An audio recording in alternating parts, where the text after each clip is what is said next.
Shri Venkateswara gold తాకట్టులో ఉన్న మీ బంగారాన్ని విడిపించి కొనబడును.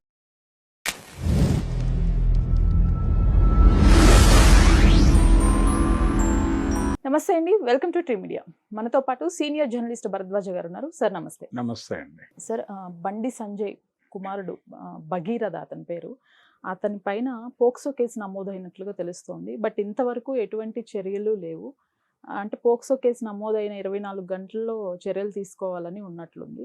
బట్ ఎందువల్ల ఇంత లేట్ అయిందంటారు? ఇకపైన అయినా చర్యలు తీసుకునే అవకాశం ఉందా? దీనిపైన సీఎం రేవంత్ రెడ్డి గారు కూడా స్పందించడం చూస్తున్నాం. అంటే ఆయన ఇందాక స్పందించి కమిషనర్కి ఆదేశాలు అయితే జారీ చేశారండి, తొందరగా పర్సూ చేయండి కేసు అని. ఓకే. అంటే నేరస్తుడు ఎంతటి వాడైనా సరే కటకటాల వెనకాల నిలబెడతామని రేవంత్ రెడ్డి గారి ప్రభుత్వం గతంలో ఒకసారి మాట్లాడి అల్లు అర్జున్ని తీసుకెళ్ళి కటకటాల్లో పెట్టినటువంటి పరిస్థితి చూసాం మనం. సంజయ్ థియేటర్ ఇన్సిడెంట్ అప్పుడు అతన్ని ఒకరోజు జైల్లో ఉంచారు, ఉంచి బెయిల్ మీద బయటకు వచ్చాడు. ఆ సందర్భంగా వీళ్ళు ఎవరినైనా సరే సీరియస్గా పట్టించుకుంటారు అనేటువంటి ఒక ఇంప్రెషన్ ఇవ్వగలిగాడు. కానీ ఇక్కడ బండి సంజయ్ కొడుకు వ్యవహారానికి వచ్చేసరికి బహుశా కేంద్ర ప్రభుత్వంతో ఆయనకున్నటువంటి లోపాయకారి స్నేహం వలన కావచ్చు. అంటే నిన్న ప్రధాని మోడీ సభకి కూడా బండి సంజయ్ హాజరు కాకపోవచ్చు, ఈ కేసు తేలే వరకు ఆయన దూరం పెడతారు అనే మాటలు వినబడ్డాయి పొద్దున పూట. ఓకే. అలాగే ఇన్విటేషన్లు కూడా ఆయన పేరు కనిపించలేదు. కానీ సాయంత్రం సభా వేదిక మీద ఆయన కనిపించారు, ఆయన మాట్లాడారు, గర్జించారు. నా తప్పు లేకుండానే, మా కుటుంబం తప్పు లేకుండానే ఇన్వాల్వ్ చేసే ప్రయత్నం చేస్తున్నారు, బదనాం చేయడానికి ట్రై చేస్తున్నారు అన్న ధోరణిలో ఆయన మాట్లాడాడు. ఇది జరుగుతున్నటువంటి సందర్భం అందరికీ తెలుసు. ప్రధానితో పాటు తను ట్రావెల్ అవటం, అలాగే ఈయన వెనకాల భారతీయ జనతా పార్టీ అలాగే ప్రధానమంత్రి వీళ్ళిద్దరి వత్తాసు కూడా ఉంది అనేది బయటకు ప్రొజెక్ట్ అయింది. ఈ ప్రొజెక్ట్ అయిన నేపథ్యంలో బహుశా ఎందుక ఈయన ఈ భగీరథ్ని కస్టడీలోకి తీసుకోవడానికి సంకోచిస్తున్నాడు అనే అభిప్రాయం స్ప్రెడ్ అయింది. ఎందుకంటే ఈయన రాష్ట్ర హోంమంత్రి కూడా, ముఖ్యమంత్రి గారి దగ్గరే హోంశాఖ కూడా ఉంది, ఆయనేమో కేంద్ర హోంశాఖ సహాయ మంత్రి. కాబట్టి ఈ రిలేషన్లో ఈ క్రైమ్ ఏదైనా పక్కకి తోసే అవకాశం ఉందా అనే డౌట్ రాగానే ఒకసారి ఆయేషా మీరాని అలాగే ప్రత్యూషని గుర్తు చేసుకోక తప్పని పరిస్థితి వచ్చింది జనాలకి. ఆయేషా మీరా కేసులో కోనేరు రంగారావు గారి మనవడి మీద ఆరోపణలు ఉన్నాయి, కానీ ఈ రోజు వరకు ఆ క్రైమ్ ఎవరు చేశారో క్లారిటీ లేదు. అలాగే ప్రత్యూష కేసులో కూడా ఆ రోజున హోంమంత్రిగా ఉన్నటువంటి దేవేంద్ర గౌడ్ గారి అబ్బాయి మీద ఆరోపణలు ఉన్నాయి, కానీ ఆయన లేకుండానే ఛార్జ్షీట్ నడిచింది, ఒక వ్యక్తి మీద కేసు ట్రయల్ జరిగింది, అతనికి కూడా చాలా నామినల్ శిక్షతో బయటపడేశారు. ఇలా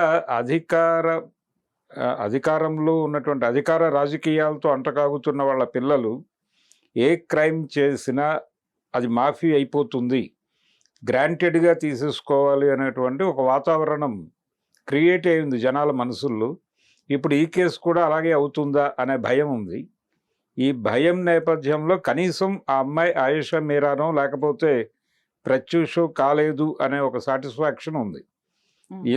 ఇలాంటి కండిషన్లో ఇప్పుడు అంటే ఒరిజినల్గా ఆయనకి వేరే ఎవరో ఒక కామన్ ఫ్రెండ్ ద్వారా ఈ అమ్మాయి పరిచయం అయిందని, ఈ పరిచయమైన సందర్భంగా అమ్మాయితో కొన్ని పుణ్యక్షేత్రాలకి అక్కడికి ట్రావెల్ చేశానని ఆయన చెప్పాడు, అడ్మిట్ చేశాడు. కొన్ని సందర్భాల్లో అమ్మాయి పేరెంట్స్ కూడా ఉన్నారు అని కూడా చెప్పాడు.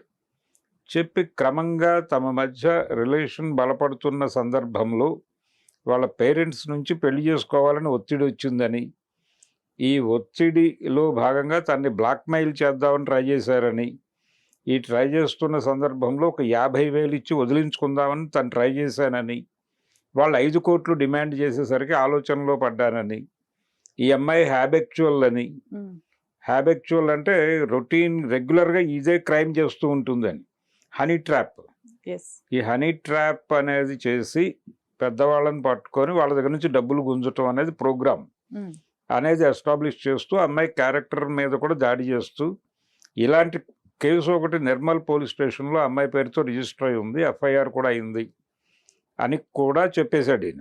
చెప్పి కరీంనగర్ 2 స్టేషన్లో ఈయన కంప్లైంట్ కూడా ఇచ్చాడు. ఓకే. ఆ కంప్లైంట్లో ఉన్నవన్నీ అబద్ధాలే అని పోలీసులే నిర్ధారించారు. అంటే అలాంటి కేసు నిర్మల్ స్టేషన్లో ఆ అమ్మాయికి అగైనెస్ట్గా ఫైల్ అయ్యి లేదు అని స్వయాన కరీంనగర్ ఎస్పీ గారే చెప్పేశారు. చెప్పేసిన తర్వాత రెండోది ఇతన్ని బెదిరించే పరిస్థితి ఆ అమ్మాయికి కానీ అమ్మాయి తల్లిదండ్రులకు కానీ ఓకే.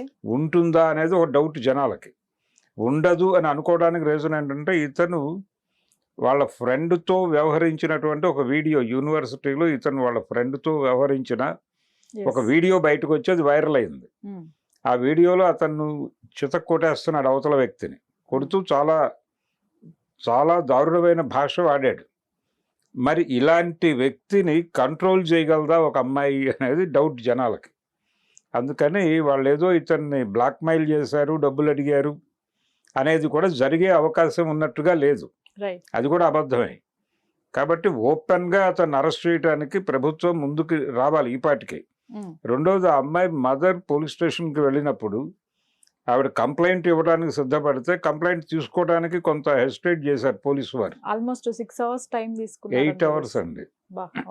8 hours కూర్చోబెట్టి ఆ తర్వాత డెసిషన్ తీసుకుని కంప్లైంట్ తీసుకున్నారు అంతే. పోక్సో కింద కేసు బుక్ చేయమని వీళ్ళు అడిగారు. చేశారా లేదో క్లారిటీ లేదు.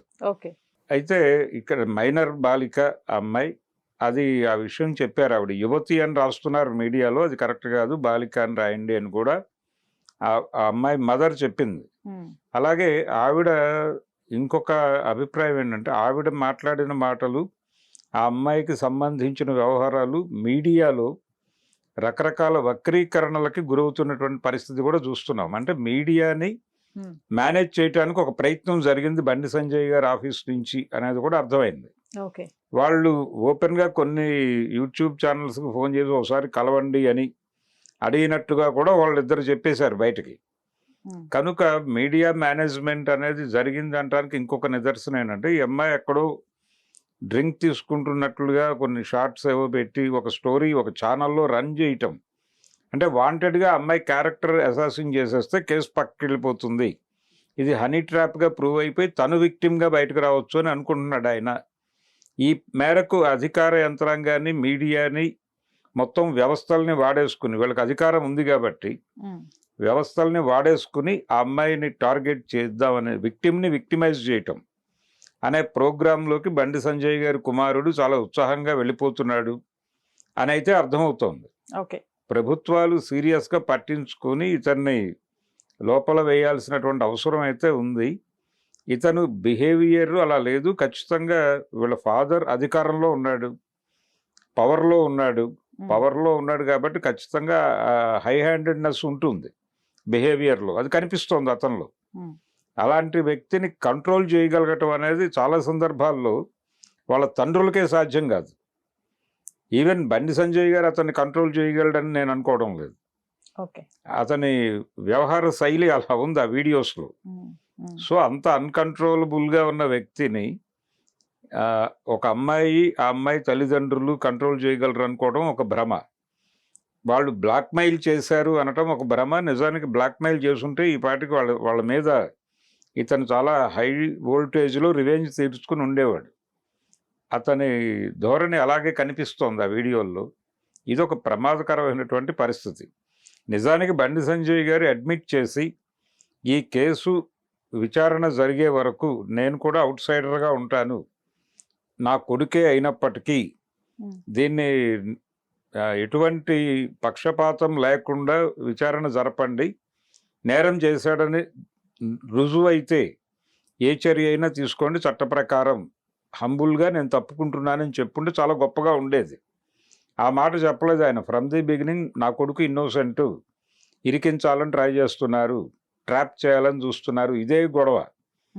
ఆయన అదే మాట్లాడి, మీడియా అదే మాట్లాడి, పోలీసు వారు అదే మాట్లాడి, ఇక్కడేమో చాలా గందరగోళాలు ఉన్నాయి. ఆయన ఇచ్చినటువంటి కంప్లైంట్లో, ఆయన కరీంనగర్ 2 స్టేషన్లో ఇచ్చినటువంటి కంప్లైంట్ నిండా తప్పులే ఉన్నాయి. సో అతను డెఫినెట్గా క్రైమ్ చేసి ఉంటాడు అనేది జనాలైతే కన్ఫర్మ్ చేస్తారు. ఇప్పుడు పోలీసులు నిర్ధారించాలి, కనీసం కంప్లైంట్ తీసుకోవటానికి ఎందుకు హెసిటేట్ చేశారు అనేదైనా వాళ్ళు సంజయ్షి చెప్పాలి పోలీసులు. సో ఈ అమ్మాయి అంటే వీళ్ళు ఏదో లేని కుటుంబం అయితే కాదు, అది middle class, higher middle class కూడా కాదు, అంతకంటే మించిన స్థితిమంతుల కుటుంబం లాగానే కనిపిస్తోంది ఆ అమ్మాయిది కూడా. ఎందుకంటే ఆవిడ ఫార్చునర్ కారులో వచ్చారు స్టేషన్కి అనేది ఎస్టాబ్లిష్ అయింది, ఓకే. ఆ అమ్మాయి మదర్. Hmm. సో ఇలా అది కూడా స్థితిమంతుల కుటుంబమే. వీళ్ళు ఎక్కడో ఒక కామన్ ఫ్రెండ్ ద్వారా పరిచయం అయింది ఈ అమ్మాయి, అక్కడ నుంచి వాళ్ళు ట్రావెల్ నడిచింది. Hmm. ఇతను ఫిజికల్గా అటాక్ చేశాడు, లైంగిక వేధింపులకి గురి చేశాడు ఆ అమ్మాయిని అనేది అయితే అర్థమవుతోంది. ఓకే. ఆ ఏజ్లో వాళ్ళు అలా తిరిగే క్రమంలో ఎక్కడో జరిగి ఉండొచ్చు. ఆ జరిగింది తనకి ఇష్టం లేదు, ఇబ్బందికరంగా ఫీల్ అయింది, మాట్లాడే ప్రయత్నం చేసింది. ఆ గొంతు నొక్కేసే ప్రయత్నం వీళ్ళు అధికారం ఉపయోగించి చేయటం అనేది దుర్మార్గం. Hmm. Hmm. సో ప్రజా సంఘాలు ఉన్నాయి ఈ దేశంలో, ప్రజా సంఘాలు కొంచెం పట్టించుకుని ఈ కేసు ప్రాపర్ వేలో వెళ్ళేటట్టు చూడాల్సిన అవసరం అయితే ఉంది. Right sir, thank you so much. Thank you.